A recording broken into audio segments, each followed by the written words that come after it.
So yeah, it is a doubt by Krishna class 11. It's a sound waves Doppler effect.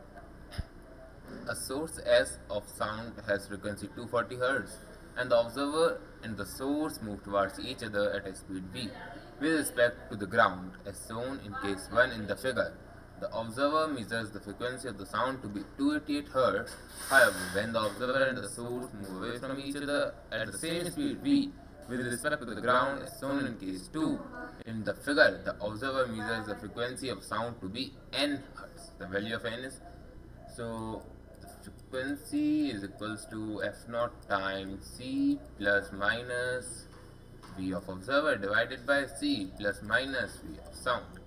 अब यहाँ पर क्या हो रहा है, पहले केस में सोर्स भी फ्रिक्वेंसी को बढ़ाना चाह रहा है और ऑब्जर्वर जो है वो भी फ्रिक्वेंसी को बढ़ाना चाह रहा है, तो क्या हो जाएगा, एफ नॉट जो है वो किसके बराबर हो जाएगा, C plus V divided by C minus V, because denominator घटेगा तो फिर उसकी वैल्यू बढ़ेगी। ये बराबर हो जाएगा 288 के, और यहाँ एफ नॉट को हम लिख देंगे 240।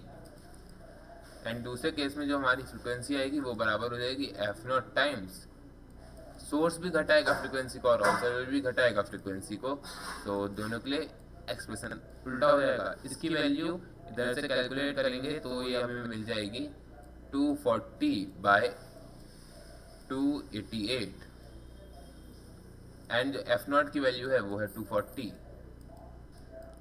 इसे पुट कर देंगे, सो 240 मल्टीप्लाइड बाय 240 डिवाइड बाय 288, इसे सॉल्व करने पे हमारा आंसर आ जाएगा 200। And that's it. Nice question था, ये आया था आपका जेई एडवांस 2024 में। Thank you.